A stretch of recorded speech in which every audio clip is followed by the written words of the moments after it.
of. The day Phoebe Crane signed the marriage certificate, the temperature outside dropped to -30, and she told herself that was fitting. She hadn't wanted a wedding. She hadn't wanted any of this. But the bank had given her father's estate exactly 11 days after his funeral before they started talking about seizing assets, and the lawyer, old Mr. Pemberton, with his coffee breath and his reading glasses always perched on the end of his nose, had sat across from her in that cold little office on Main Street and said, very quietly, that there was one option left.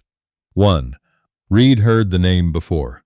The way you hear the name of anyone who lives on the edge of town and keeps to himself.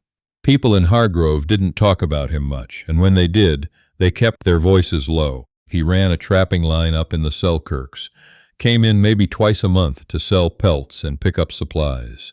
Never said more than he had to. His coat was always patched at the elbows, and his boots were always muddy, and he paid for everything in cash, which people seemed to find either admirable or suspicious depending on who you asked. What Pemberton told her was this. Reid Holloway had come to the office 3 weeks earlier and made an offer. He would pay off the estate's debts in full. He would allow Phoebe to remain in the house while she figured out her next steps. In exchange, he wanted a wife. He'd said it plain as that, apparently. Not a companion, not a girlfriend, a wife, someone to come back to.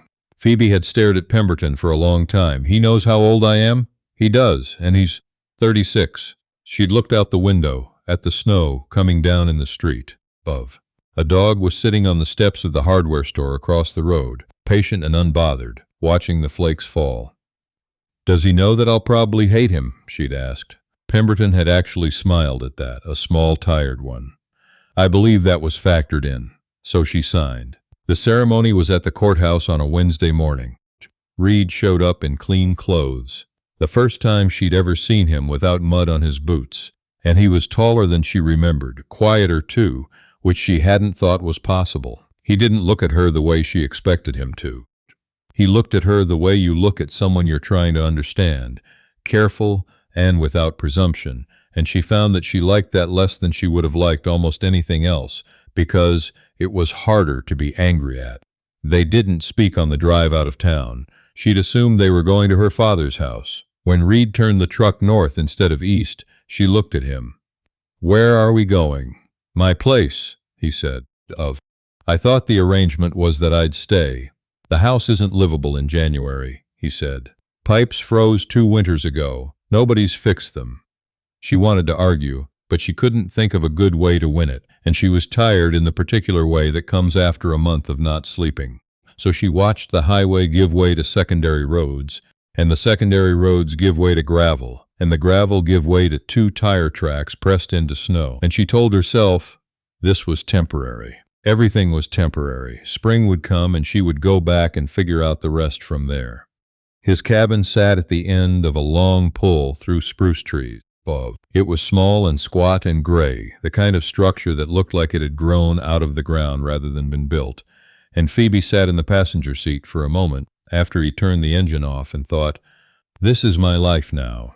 Inside it smelled like wood smoke and pine sap. There was a narrow bed in the corner, a wood stove, a table with 2 chairs, a shelf of tools, and a shelf of books. Everything was clean, she noticed, which surprised her. She'd expected mess. She'd wanted mess, she realized. It would have given her something to be contemptuous of. You sleep there, he said, nodding to the bed. I'll take the floor. It's your bed. I sleep fine on the floor. He said it the same way he said everything, like the sentence didn't need more than it already had. She stood in the middle of the room and looked at him. He was already moving to the wood stove, checking the damper, adjusting something she couldn't name. His hands were large and deliberate, and he didn't waste a movement. I want you to know, she said, that I didn't have another option. He glanced back at her. I know that. I don't intend to pretend otherwise. I'm not asking you to. She waited for him to say something more. He didn't. He just finished with the stove and put the kettle on, and after a moment he asked if she drank tea, and she said yes. And that was the first conversation they had in the house that became hers, whether she wanted it to or not. The weeks were hard in the way that cold and silence are hard, not dramatically, just relentlessly. She didn't know how to do any of it. She didn't know how to bank a fire overnight so it was still going in the morning, or how to read the weather by the color of the sky, or how to keep her fingers from cracking in the dry air. Reid showed her things without making her feel stupid for not knowing them, which she tried not to be grateful for because gratitude felt like a small betrayal of her position. She'd decided she was here under duress, and she meant to stay under duress, because the alternative was admitting that she'd married a stranger in a courthouse for money, and that she didn't entirely mind him. He left early most mornings before light. He came back before dark. He cooked when she hadn't, which was most days at first, and he never mentioned it. He read in the evenings heavy books with cracked spines, history mostly, sometimes fiction. He didn't talk at her. He didn't perform. Once in the third week she asked him why he'd done it. He was sharpening a knife, slow, even strokes along the stone, and he didn't look up. Done what? This, any of it. Offering to pay off a dead man's debts to get a wife. She paused. You could have, I don't know, met someone. The sharpening stopped for a moment, then continued. I've been up here a long time, he said. You don't meet people up here. You came into town to sell pelts. Still, he set the knife down and looked at her with that same careful look she couldn't quite read. Your father owed money to people who weren't going to be patient about it, he said. Pemberton told me. I thought someone should do something about that. She stared at him. You didn't know me.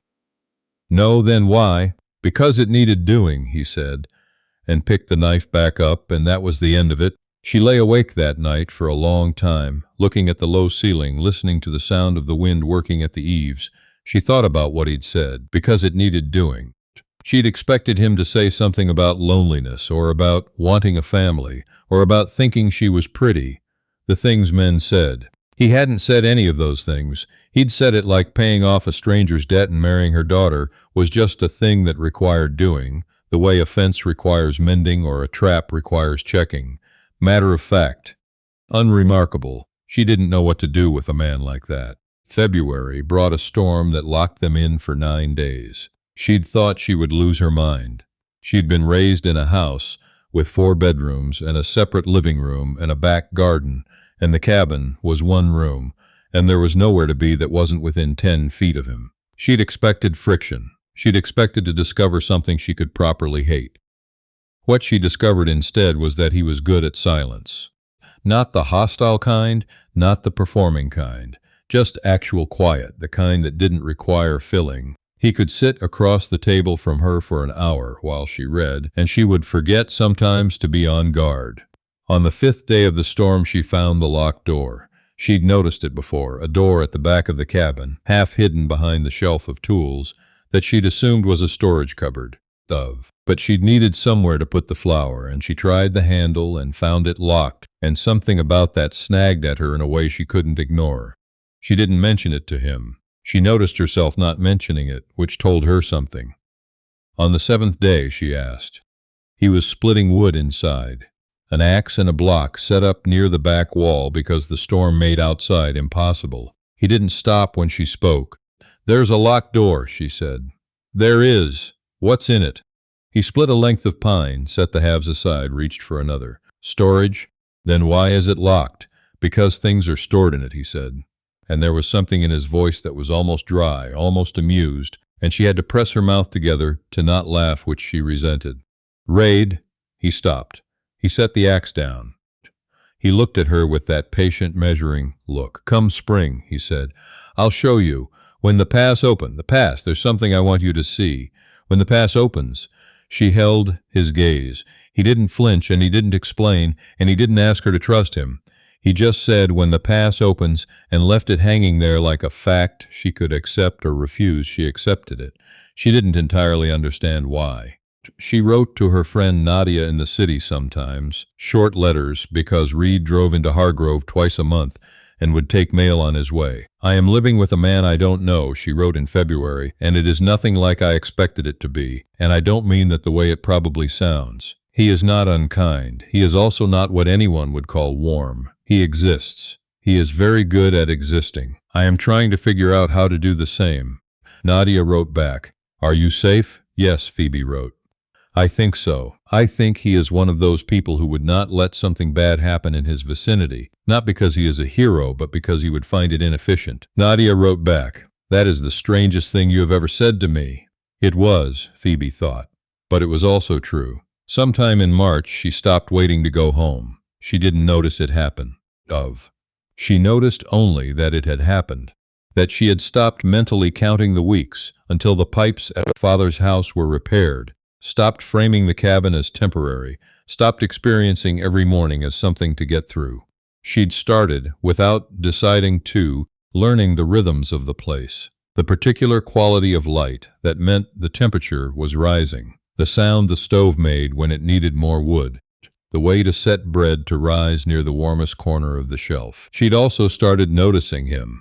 Not the way she'd noticed him at first, as a catalog of things to be wary of. This was different. This was the way you notice someone, once the wariness has used itself up, once you've run out of reasons to be suspicious. She noticed the way he read, leaning forward with his elbows on the table. The way he laughed, rare, quiet, surprising. The way he looked out at the tree line in the morning, like he was checking on something, making sure it was still there. Once, she fell getting in from the wood store, and he caught her before she hit the steps. His hands on her arms were brief and firm and then immediately gone. Stepped back, giving her space. But for a moment she'd had the strange sensation of being held by someone who knew exactly how much force to use and exactly when to let go. She thought about that for longer than was sensible. The pass opened in the first week of April. She knew it because he came inside one evening looking different, lighter somehow, and said simply, "We can go tomorrow if you want." She did want. She'd been wanting since February, though she'd spent a month telling herself she wasn't that curious. He hitched the horses before dawn. She hadn't known he had horses. They were stabled in a lean-to behind the cabin she'd never walked behind, and when she found out, she felt briefly foolish and then let it go. He had two, one dark, one pale. He helped her up onto the pale one with the same matter-of-fact efficiency he applied to everything, and they rode out as the sky was getting its first gray light. The trail into the mountains was narrow and cold. They rode for 2 hours in silence, mostly, except once, when she asked how much further, and he said, "A bit," which she was starting to understand was his version of almost there. Then the trees thinned, and then she saw it. It sat in a natural clearing, part way up the slope, ringed by spruce on 3 sides, and open to the valley on the 4th, and it was. She didn't have a word for what it was, standing there in the cold April light with the peaks above it still white. It was large and handsome and old, the kind of structure that had been built to last, stone foundation and heavy timber, and a porch that wrapped around 2 sides. The windows were dark, but there were a lot of them. The roof was steep and well kept. Phoebe stared. "Whose is this?" she said. He was watching her. "Mine," he said. She turned to look at him. He was watching her with that expression she'd spent months learning to read, and she still couldn't, not exactly. "That's Reid. That's not a cabin." "No," he said. "It's not." She looked back at the house. Something very complicated was happening in her chest. "Why?" she started, then stopped and started again. "Why were we in the cabin?" He was quiet for a moment. A jay called somewhere in the trees above them. "I needed to know," he said. "What you'd do when there was nothing." She sat very still on the pale horse. "Whether you'd leave," he said. "Whether you'd be cruel. Whether you'd wait me out or make your peace." He paused. "Phoebe, I have been burned before by people who wanted what I have before they knew what I was. I needed to know you first." She thought about saying something sharp. She thought about being angry. She had a right to it, probably, if she looked at it a certain way. She'd been cold and confined, and she'd chalked her hands on that woodpile, and she'd made her peace with a life she'd thought was permanent, and it hadn't been. But she also thought about 9 days in a storm and the locked door, and when the pass opens, said with so much quiet certainty that she'd believed him, without understanding why. "You could have told me," she said finally. "Yes," he said, "I could have." "Why didn't you?" "Because," he said, "I was afraid you'd stay for the wrong reason." She looked at him for a long time. The jay called again. The pale horse shifted under her, patient. "And now," she said. He reached into his coat and brought out a folded piece of paper. He held it out to her, and when she took it and opened it, she saw it was a legal document, notarized, and it said very clearly that the debts against her father's estate had been discharged, and that the property had been transferred into her name unencumbered. "Your father's house is yours," he said. "The pipes will be fixed by the time the ground thaws. You can go back and live there. You don't owe me anything." She looked at the paper. She looked at him. "Or," she said. Something shifted in his face, almost imperceptible. "Or you stay," he said, "knowing what you know now as my wife, as an equal. I would not ask anything of you that you didn't want to give." The wind came down off the peaks and moved through the spruce trees, and she felt it on her face, cold and clean, smelling of somewhere higher and further than she'd ever been. She thought about the bed he'd slept on the floor for, the tea, the way he'd shown her to bank the fire, without once suggesting she should have already known how, the locked door and its long, patient answer, the way he'd caught her on the steps and let go the moment she was steady. She thought about what it would mean to go back to a 4-bedroom house and figure out who she was without any of this. She folded the paper carefully and held it out to him. He didn't take it. "Keep it," he said. "It's yours either way." She looked at him. He meant it. She could see that he meant it, the same way she'd learned to see when he meant anything. That stillness, that absence of performance. "Show me the house," she said.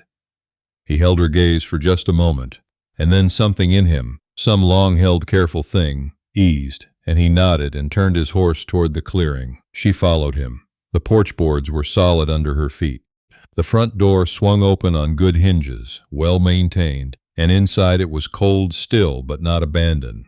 There were shelves of books that went to the ceiling in one room, a fireplace with good stone, windows that looked out over the valley all the way to the horizon. It smelled like cedar and old wood, and somewhere, faintly, the same pine sap she'd come to associate with him. She walked through it slowly while he built a fire in the main hearth. She found a kitchen larger than the whole cabin they'd shared, a study with maps pinned to the walls, survey maps, topographical, handwritten notes she couldn't read from a distance, a workshop where every tool had its place. She found, in the back of the upstairs hall, a small room with a window facing east, and she stood in it and looked out at the valley going gold in the morning light. And she understood, with a clarity that surprised her, that she had been making a decision for months without knowing it. Not about the house, not about the money, about him. She came back downstairs to find the fire going and him standing at the hearth with his back to the room, waiting, because that was what he did. He waited, patient as winter, patient as stone. "I want to learn the survey maps," Shai said. He turned. "In the study," she said, "those topographic ones, I want to know what they say." He looked at her, and then, quietly, without ceremony, he smiled. A real one, the rare kind that changed his whole face, and she thought that it was worth all of it, the cold in the woodpile and the 9 days of storm, to have waited long enough to see that. "I can teach you," he said. "Good," she said. And she went and sat by the fire that was beginning to take in the great stone hearth, and after a moment he came and sat across from her, and outside the peaks were white against a sky going impossibly blue, and Phoebe Crane, who had signed a paper in a courthouse because she had no other choice, understood, sitting in the warmth of her husband's hidden house, that sometimes the door you're forced through opens into something you would never have found on your own.